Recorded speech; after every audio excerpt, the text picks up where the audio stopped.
bonjour, je suis Claude Lorrain et j'ai écrit de Trois divines comédies.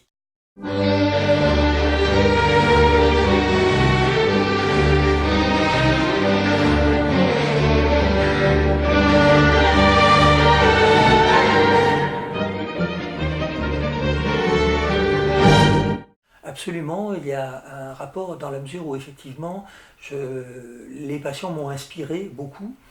D'abord parce qu'ils font comme nous partie du grand théâtre du monde.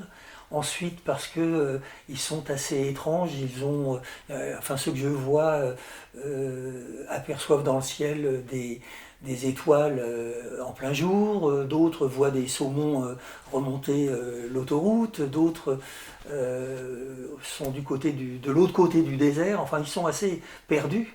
Mais ils nous apprennent quelque chose. Et dans le Fou d'Araucanie, l'une des pièces, dans le Fou d'Araucanie, le personnage principal est quelqu'un qui a, sous un ciel bouillonnant d'étoiles, est quelqu'un qui va complètement mettre le feu à sa vie. Ce sont des muses, mes patients. Oh, ça c'est simple. En réalité, je voulais échapper à l'enfer de Dante et au paradis. Je n'ai pas de paradis fiscal. Donc j'ai trouvé le purgatoire, comme on dit. Et le purgatoire, c'est finalement cette belle maison d'édition qu'est l'Harmattan.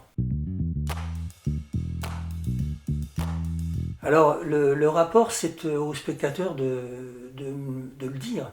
Ce que je peux dire, c'est que actuellement, le Chili a beaucoup évolué, mais on a vu ces derniers temps, hélas, qu'il y avait beaucoup de troubles, beaucoup de morts aussi. Il n'y a plus de disparus comme autrefois à l'époque de Pinochet, puisque c'est ce que j'évoque.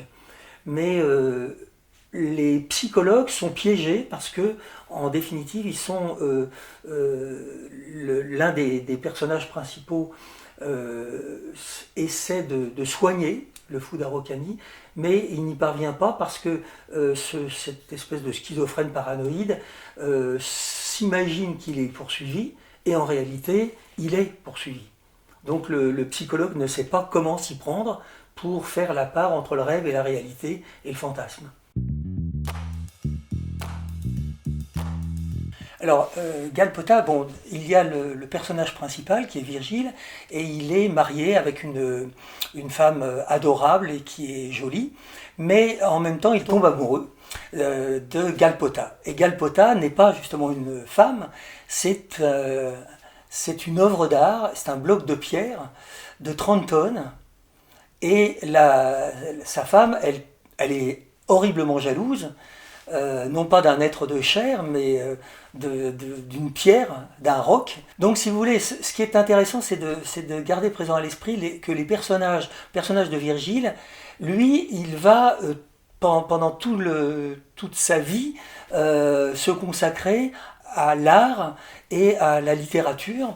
Et elle est toute de corps, elle met dans son corps toute sa fièvre, toutes ses espérances. Et lui, je dirais qu'il voyage dans son crâne, dans son cerveau, et puis il se sépare forcément.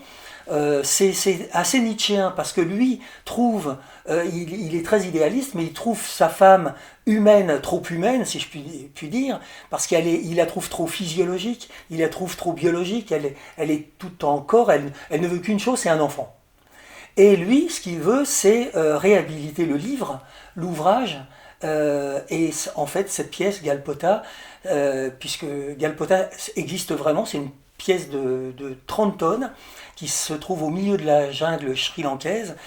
Et j'ai eu la chance de la voir, cette pierre, elle est assez merveilleuse, je comprends qu'on puisse imaginer, fantasmer. Et pour finir, donc, je serais amené à vous dire que finalement cette pièce c'est une hymne, c'est un hymne plutôt, ou une manière d'éloge du livre, parce que je trouve que actuellement les jeunes peuvent plus, je dis surtout les jeunes quand même, ne sont accaparés par tout ce qui nous accapare, c'est-à-dire hyper connectés, etc., par l'image. Et le problème, c'est que je vois chez mes étudiants, il n'y a plus d'orthographe. On écrit des copies comme sur les SMS, c'est quand même assez tragique. Donc j'ai écrit ça parce que Galpota, parce que c'est un homme qui aime les livres et qui veut rendre hommage aux livres, et c'est un hymne ou une manière d'éloge des livres.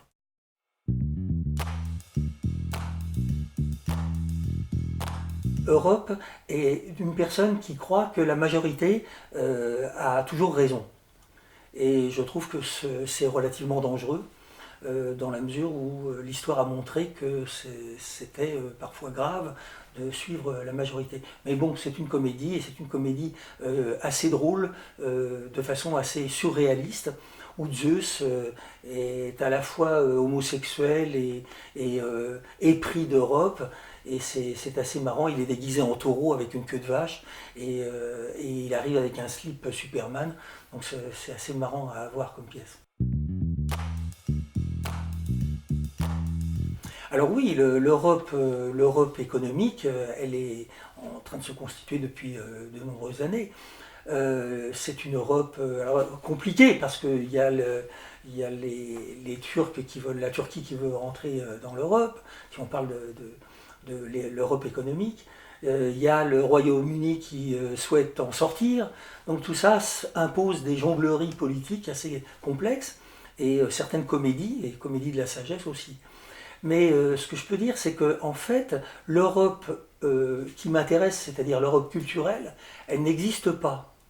Est-ce que vous entendez parfois des chansons, pour ne prendre, ou des clips allemands ou d'Estonie, ou même tout simplement espagnol, portugais? Non. On entend essentiellement, et j'ai de bons rapports avec les Anglais ou les Américains, et surtout les universitaires américains, mais on peut dire quand même que dans le champ culturel, nous subissons une langue qui est une langue d'occupation et qui est quand même l'anglais. Et donc on écoute essentiellement de l'anglais, et aucune chanson hongroise ou polonaise. Et j'écoutais ce matin la rhapsodie hongroise de Liszt, ça vaut mieux que du rap bas de gamme.